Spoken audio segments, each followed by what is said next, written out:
Hello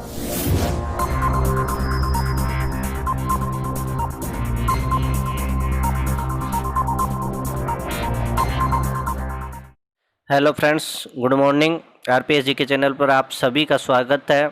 मेरी 2 दिन से तबीयत ख़राब थी, इस वजह से मैं नए वीडियो अपलोड नहीं कर पाया था। आज फिर उसी करंट अफेयर से रिलेटेड उसी सीरीज़ में एक और वीडियो लाया हूं, जो स्वच्छता सर्वेक्षण 2020 अभी क्लीन इंडिया जो हमारा मिशन चल रहा है उसी के ऊपर बेस्ड था, जिसमें सर्वे किया गया कि कौन सबसे स्वच्छ शहर है, कौन सबसे गंदा शहर है। तो इन सभी से रिलेटेड थे और बहुत कुछ चर्चा में रहा था ये स्वच्छता सर्वेक्षण। तो इसी से रिलेटेड मैं करंट अफेयर का आपके लिए टॉपिक लाया हूँ। ये आरआरबी चाहे एनटीपीसी हो, चाहे राजस्थान की कोई भी एग्जाम हो जब जिसमें इंडिया करंट जीके आएगी, उन सब के लिए इम्पोर्टेंट है। आप पहला क्वेश्चन शुरू करते हैं वीडियो। स्वच्छता सर्वेक्षण पुरस्कार कौन प्रदान करता है? तो पहला आएगा आवास व शहरी विकास मंत्रालय जो है यह स्वच्छता सर्वेक्षण पुरस्कार प्रदान करता है। अगला क्वेश्चन है कि स्वच्छ सर्वेक्षण 2020 में कौन सा शहर शीर्ष स्थान पर रहा है? ये ध्यान रख लेना, ये जो मैं शहर बता रहा हूँ वो 10 लाख से अधिक आबादी वाले शहर है। 10 लाख से कम आबादी वाले शहरों में प्रथम स्थान, सेकंड स्थान और थर्ड स्थान तीनों पे अलग अलग शहर रहे हैं। ये 10 लाख से अधिक आबादी वाले शहर है। इसमें पहले स्थान पर जो रहा है वो इंदौर रहा है पहले स्थान पर, और लगातार ये भी ध्यान रख लेना, लगातार 4 बार से वो है ना शीर्ष पे ही रह रहा। टॉप पोजीशन पर जो इंदौर शहर रह रहा है जो एमपी में है वो 2017, 2018, 2019 और 2020 चारों ईयर से वो कंटिन्यू में लगातार जो है वो शीर्ष पर टॉप पर रहा है। और ये जो स्वच्छ सर्वेक्षण जो हमारा चला था वो 2016 में ही चला था, और 2016 में जो फर्स्ट स्थान पर या टॉप पर रहा था वो मैसूर रहा था। और उसके बाद लगातार 4 बार से हमारा जो इंदौर शहर है एमपी का वही शीर्ष पर रहा है। उसके बाद में सेकंड पोजीशन पे कौन रहा, थर्ड पोजीशन पे कौन रहा? जो 10 लाख से अधिक आबादी वाले शहर थे उनमें पहले स्थान पे इंदौर था, दूसरे पे मैंने नीचे सेकंड लिख रखा सूरत है गुजरात का, और तीसरा जो है नवी मुंबई है। ये ध्यान रख लेना, तीनों पोजीशन फर्स्ट पे कौन रहा, सेकंड पे कौन रहा, थर्ड पे कौन रहा। अगला क्वेश्चन है स्वच्छ सर्वेक्षण 2020 में सबसे नीचे कौन रहा है? तो पटना शहर है बिहार का, वो सबसे नीचे रहा है, जो बिहार की राजधानी कैपिटल है। अगला क्वेश्चन है कि 2020 में भारत के आवास और शहरी विकास मंत्री कौन है? पहले मैंने बताया था कि स्वच्छता सर्वेक्षण या स्वच्छता जो सर्वेक्षण पुरस्कार कौन देता है, तो आवास एवं शहरी विकास मंत्रालय, लेकिन इसके मंत्री कौन है? तो हरदीप सिंह पुरी है। मंत्री भी ध्यान होना चाहिए, रिलेटेड है उससे। अगला क्वेश्चन है कि स्वच्छ सर्वेक्षण 2020 में सबसे स्वच्छ छावनी कौन सी रही? तो जालंधर कैंट थी, वो पहले स्थान पर रही थी। सेकंड पे मैंने लिख रखा है, इसमें आपको दिखे नहीं तो ध्यान रख लेना, सुन लेना, दिल्ली कैंट रही है, और थर्ड स्थान पर मेरठ कैंट रही है। तीनों छावनियां हैं, जो पहले स्थान पर हमारी जालंधर कैंट, सेकंड पे दिल्ली कैंट और थर्ड पर मेरठ कैंट रही है। अगला क्वेश्चन कि सर्वेक्षण पहली बार कब हुआ? 2016 से स्टार्ट हुआ था, और 2016 में जो टॉप पर रहा था वो मैसूर रहा था। और उसके बाद में 2017, 18, 19 और 20 लगातार 4 साल से जो रह रहा टॉप पर वो इंदौर शहर एमपी का हो रहा है। अगला क्वेश्चन है कि स्वच्छ सर्वेक्षण 2020 में किस शहर को बेस्ट गंगा टाउन का खिताब दिया? वाराणसी को दिया, और इम्पोर्टेंट भी क्योंकि वाराणसी से ही हमारे सांसद पीएम मोदी जी है। अगला क्वेश्चन है कि 10 लाख से कम आबादी वाले 7 शहर में टॉप 3 शहर कौन से हैं? वो जो थे ऊपर वाले इंदौर था, सेकंड नंबर पे सूरत था, तीसरे पे नवी मुंबई था। तो वो 10 लाख से अधिक आबादी वाले शहर थे। और 10 लाख से कम आबादी वाले में एक अंबिकापुर है, वो छत्तीसगढ़ में है।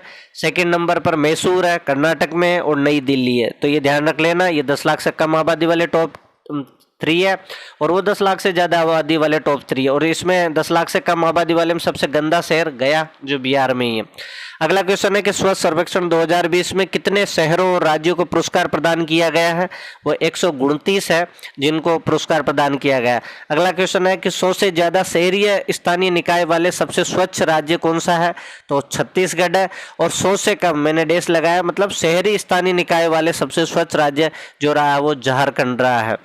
अगला क्वेश्चन है कि पीएम मोदी ने किस वर्ष स्वच्छ भारत अभियान शुरू किया था? तो 2014 में ये जो हमारा क्लीन इंडिया मिशन चला था वो पीएम मोदी जी ने ही इसकी शुरुआत की थी।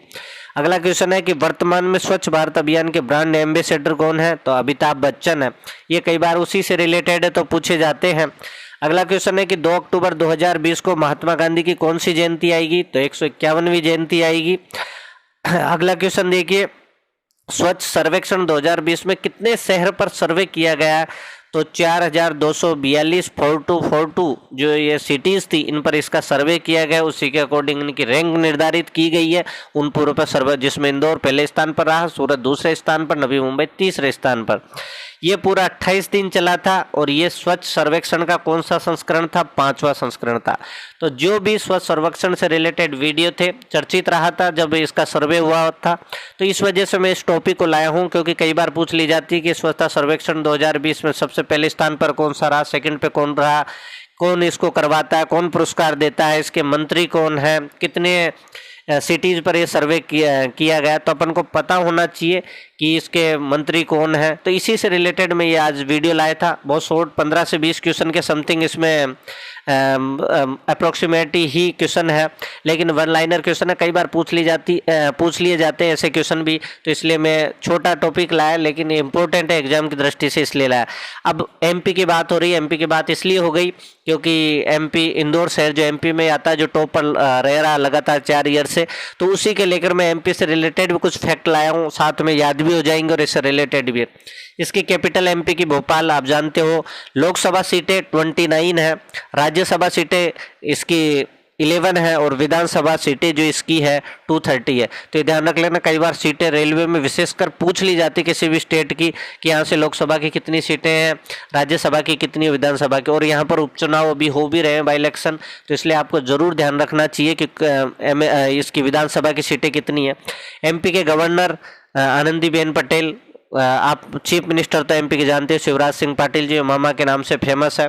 और कुछ एमपी के राष्ट्रीय उद्यान है, कई बार पूछे जाते हैं एग्जाम में। पहला है कान्हा राष्ट्रीय उद्यान, दूसरा माधव राष्ट्रीय उद्यान, तीसरा बांधवगढ़ राष्ट्रीय उद्यान, चौथा पन्ना राष्ट्रीय उद्यान, पांचवा सतपुड़ा राष्ट्रीय उद्यान, छठा है वन विहार राष्ट्रीय उद्यान, सातवां है इंदिरा प्रियदर्शनी पेच राष्ट्रीय उद्यान, आठवां है संजय राष्ट्रीय उद्यान और नौवां है मंडला प्लांट फॉसिल राष्ट्रीय उद्यान। तो ये सब इसी के थे, इसलिए मैं ले आया कि एक साथ में आपको राष्ट्रीय उद्यान भी याद हो जाएंगे और एमपी से रिलेटेड भी है। अगला क्वेश्चन है, कई बार पूछ लिया भी जाता है, हिस्ट्री से रिलेटेड है, ज्योग्राफी से अपने, तो मैंने इसको इंक्लूड कर लिया इसमें कि साथ में यह याद भी हो जाएगा और इसका एमपी का चल भी रहा है तो एमपी इसमें रिलेट भी करता है, इसलिए। तो कर्क रेखा भारत के कितने राज्यों से गुजरती है? 8 राज्यों से। भारत के लगभग बीचों बीच से कर्क रेखा जो गुजरती है 23.5 डिग्री उत्तरी अक्षांश जो रेखा है। तो कौन कौन से राज्य है? गुजरात है, राजस्थान है, एमपी है, छत्तीसगढ़ है, झारखंड है, पश्चिम बंगाल है, त्रिपुरा है और मिजोरम। ये सब कर्क रेखा से रिलेटेड जो था कि भाई इसमें एमपी भी आ गया, तो इसलिए मैंने इसको यहाँ से रिलेट कर दिया, आपको याद करने में आसानी होगी और याद भी हो जाएगा। तो ये था वीडियो छोटा सा, आपके एग्जाम की दृष्टि से बहुत इंपॉर्टेंट, 5 या 10 मिनट में आपको आसानी से याद भी हो जाएगा। मेरी तबीयत खराब थी इसलिए 2 दिन में आपके सामने प्रेजेंट नहीं हो पाया, उसके लिए बहुत बहुत सॉरी। और आपका जो प्यार और समर्थन मुझे पहले के वीडियोज़ को मिला है, आपसे रिक्वेस्ट है कि वही प्यार और समर्थन मुझे आप देते रहिए। मैं इसी तरह से करंट अफेयर्स की सीरीज में नई वीडियो जो आपके एग्जाम की दृष्टि से इम्पोर्टेंट है वो लाता रहूँगा। और आप मेरे वीडियो को, आपको यदि अच्छा लगे तो मेरे वीडियो को लाइक करें, शेयर करें और मेरे चैनल आरपीएस जो जीके चैनल है उसको सब्सक्राइब करें, बेल बटन को प्रेस करके आप मैं जो भी नई वीडियो उसके लेटेस्ट नोटिफिकेशन आप प्राप्त करें। तो आप सभी से रिक्वेस्ट है कि आपका प्यार और सपोर्ट मुझे देते रहिए, मैं नए वीडियोज़ आपके लिए लाता रहूँगा। जय हिंद, जय भारत।